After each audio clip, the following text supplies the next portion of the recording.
Quand l'automne, je crie plus fort que lui. Je mène ma bonne pour danser sur la pluie. Et quand le vent souffle, pas de moufle à mes doigts. Sophie, Sophie, il fait trop froid quand malheur, les malheurs tombent. Faire la bombe, la bombe. Oh, hello. Oh, bonjour. Today I'll read you this book of Comtesse de Ségur. It is called Le Malheur de Sophie. Aujourd'hui, je vais vous lire ce livre de Comtesse de Ségur. Il s'appelle Le Malheur de Sophie. And now let's start reading. Et maintenant, commençons à lire.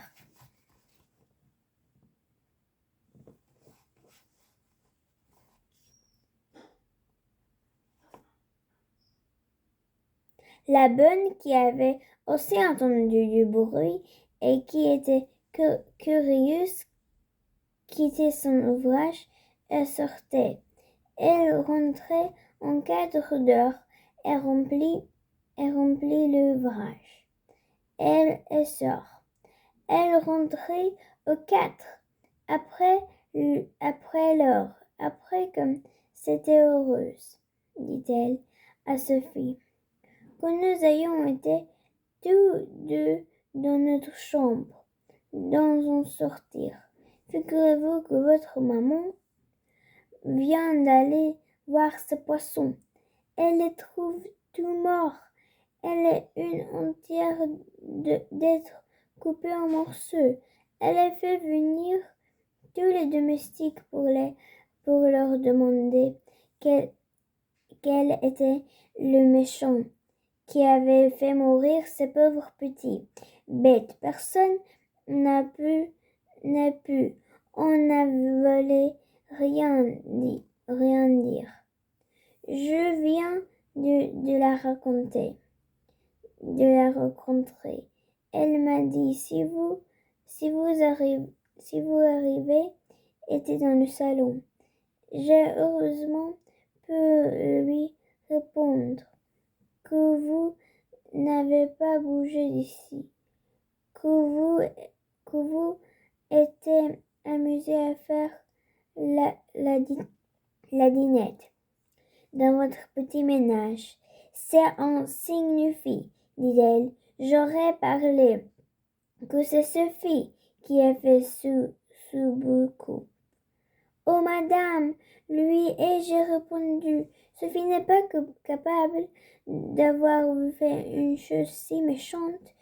Tant mieux, dit votre maman, car je l'aurais sévèrement punie. C'est heureux pour elle, qu'elle vous n'allez pas quitter, et que vous m'avez aussi rié, qu'elle ne peut avoir fait mourir mes pauvres poissons. Oh, quand à cela, madame, j'en suis bien certaine. Et je répondis. Sophie ne disait rien. Elle restait impossible. Elle retrouva la brasse baisée, les yeux pleins de larmes. Elle en vit un instant d'avoir à sa bonne que c'était elle qui avait tout fait, mais le courage lui manqua.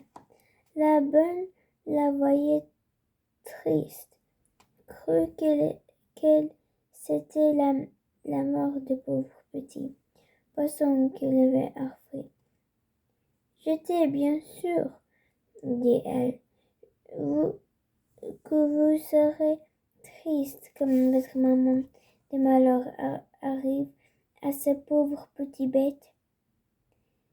Mais il faut se dire que ces poissons n'étaient pas heureux dans leur prison, car enfin cette couvert était une prison pour eux. À présent que les voilà morts, ils ne souffreront plus, n'y pensa donc plus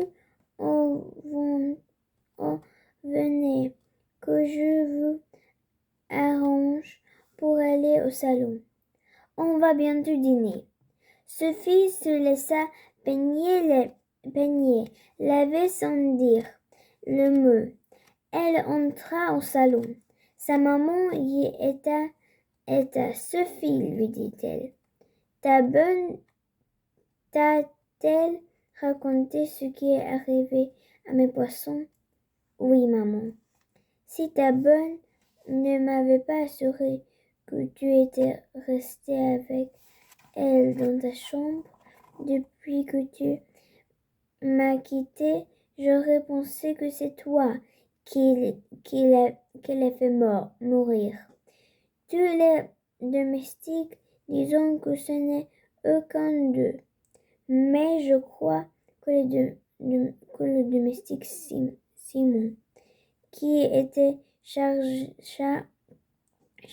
de changer tous les matins le sable de la couverture, a voulu se débarrasser de ses ennemis et qu'il a tué mes pauvres petits poissons pour ne plus avoir à les soigner.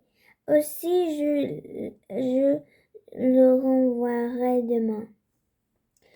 Oh maman, ce pauvre homme, qui deviendra-t-il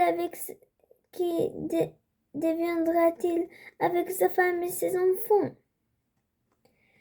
Tant pis pour lui. Il ne devait pas tuer mes petits poissons, qui ne lui étaient fait aucun mal, et qu'il a fait sourire en coupé en morceaux. Mais ce n'est pas lui, maman. Je veux sûr que ce n'est pas lui. Madame de Rayon, comment sais-tu que ce n'est pas lui? Moi, je crois que c'est lui. Que ce n'est plus peut être que lui. Et dès demain, je vais le faire partir. Oh non, maman, ne le fais pas. C'est moi qui a pris les petits poissons et qui les tués. Toi? Quelle folle! Tu qui aimes aimer ces poissons, tu ne l'aurais pas fait souvoir et mourir. Je vois bien que tu dis cela pour accuser Simon. Je vois bien que tu dis cela pour excuser Simon. Non, maman, je vous assure que c'est moi oui, c'est moi. Je ne voulais pas les tuer. Je voulais seulement les saler. Et je croyais que le sel ne leur fera pas du mal. Je ne croyais pas non plus que les couper leur fera du mal, parce qu'ils ne croyaient pas. Mais quand je l'ai vu mort, je lui reporterai dans leur couvert, sans que ma bonne qui travaillait m'a vu sortir ni rentrer. Madame de Rayon resta quelques instants et entendit des neveux de Sophie, qu'elle ne répondit pas. Sophie leva timidement les yeux. Et vite que de sa mère finissait sur elle, mais sans colère ni avertie. Sophie, dit enfin Madame de Rayon, si j'avais appris plus hasard, c'est à dire que la parmaison de Dieu, qui punit toujours les méchants, c'est que tu viens de me raconter, je t'aurais punit son pitié, et avec le sévertir.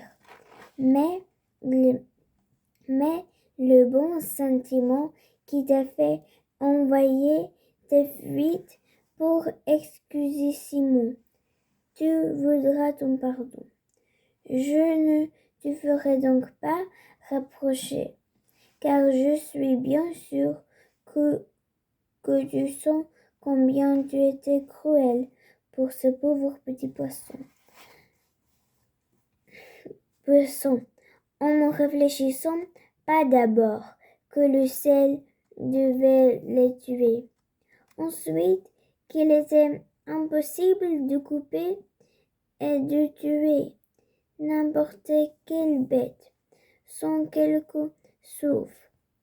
Et voilà que Sophie pleurait. Elle ajouta: Ne pleure pas, Sophie, et n'oublie pas qu'en avoir tes les fautes, c'est fait pardonner. Sophie essuya